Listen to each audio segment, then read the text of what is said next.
Good morning. 95 Aprils ago, a society lady in Southampton, England, boarded a luxury liner.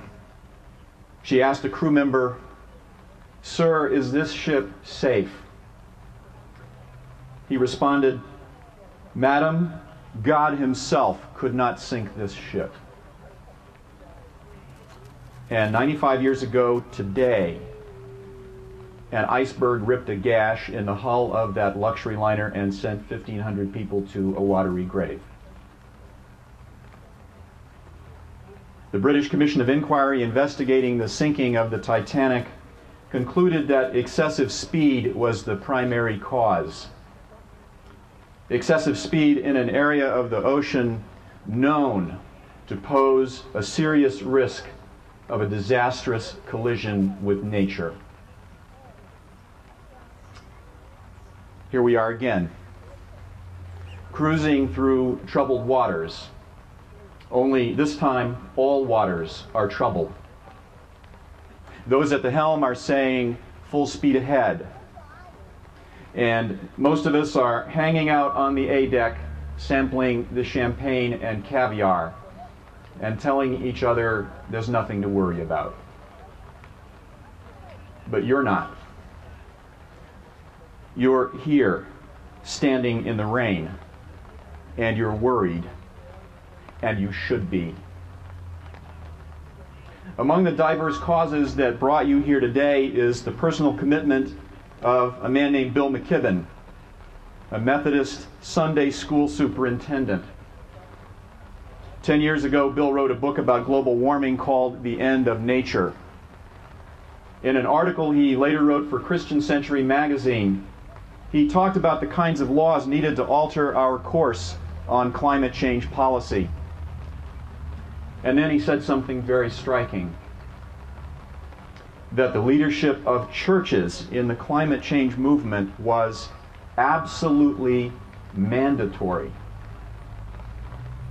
Absolutely mandatory. What could churches possibly have that's so essential to this movement? Is it our deft strategic feel for the political landscape?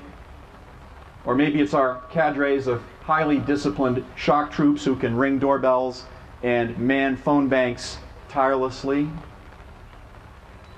Or maybe somebody thinks we're going to do the fish and loaves trick with the weather. I don't know.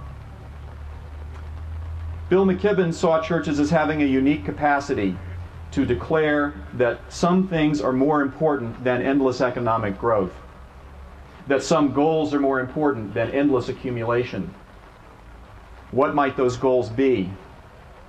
The most important one, I believe, is the one after which every church worthy of the name strives and struggles: to engender an experience of wholeness in the lives of everyone it touches. To be whole is to have a sense of unity with all that we're a part of. We lack this sense of unity because we suffer spiritual wounds. These wounds engender an experience of being apart from, rather than a part of, the larger whole. When ministers talk about what is holy, they are talking about wholeness and about the mission of religion, which is to move people toward wholeness through the healing of spiritual wounds. What is it that we need to be reunited with? Churches usually have answered these questions by focusing on three aspects of spiritual wholeness. The first is wholeness with our own deep selves, which I hear in these words from the poet Mary Oliver. She writes, "Even if your spirit carries with it the thorn that is heavier than lead, if it's all you can do to keep on trudging, there is somewhere deep within you a beast shouting that the earth is exactly what it wanted. Each pond with its blazing lilies is a prayer heard and answered lavishly every morning, whether or not you have ever dared to be happy, whether or not you have ever dared to pray.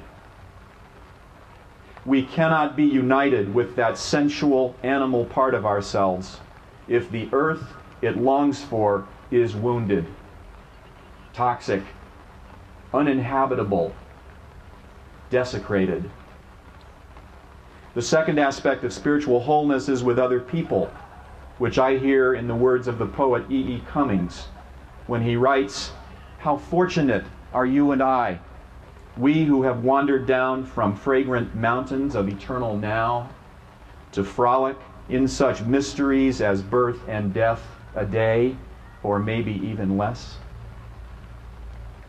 If we continue on our life-altering, world-altering collision course with global warming, will there be any places for frolicking with each other in life's mysteries, in its relational joys, in its revelations of our deep connections with each other? Revelations profoundly inflected by the medium of nature, through which all that passes between us must traverse. The third aspect of spiritual wholeness is wholeness with God. Observing that we are engaged in the swift and systematic decreation of the planet we were born onto, Bill McKibben asked, "Does God look at our actions and pronounce them good?" I hear an answer to that question in the poetry of George Ella Lyon, in which God speaks these words to humanity. "I've had it," says God. "You cast your trash upon the waters. It's rolling in. You stuck your fine, fine finger into the mystery of life to find death, and you did. You learned how to end the world in nothing flat. Now you come crying to your mommy, saying, 'Send us a miracle. Prove that you exist.' Look at your hand, I say. Listen to your sacred heart. Do you have to haul the tide in? Sweeten the berries on the vine? I set you down a miracle among miracles. Now you want more. It's your turn. You show me." And it is our turn. It's our job to work miracles, to find a miraculous exit from the mess we have made. Our relationship to God cannot be healed until our relationship with nature is healed. Without caring for the earth, we cannot move toward wholeness with God, or with Goddess, Buddha, Universal Spirit, the interdependent web of all existence, or whatever name causes you to bow down before the given natural world in a posture of profound respect and communion and humility.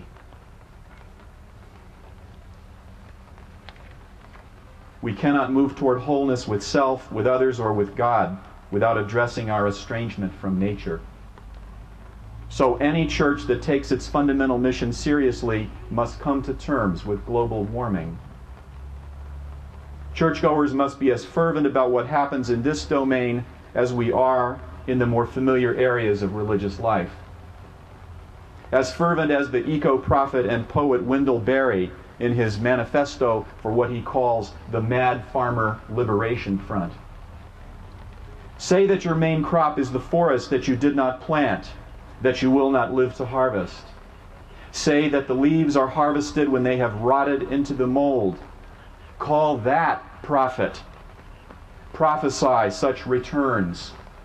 Put your faith in the 2 inches of humus that will build under the trees every 1,000 years.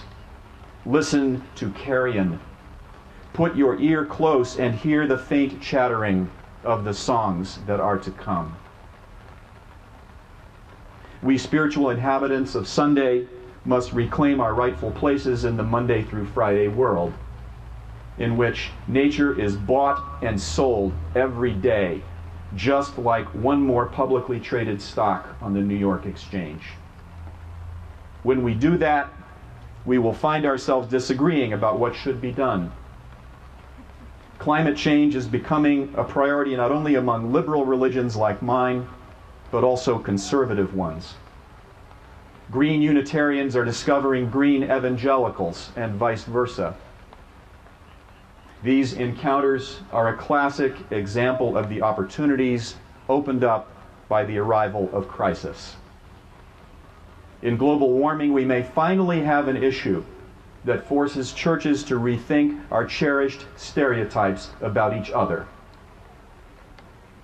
The 13th century Sufi poet Rumi declared that there are 100 ways to kneel and kiss the ground. Global warming may be the classroom in which the world's religions begin to learn that with all of our 100 divergent methods of ground kissing, there still is just one ground, and we all share it.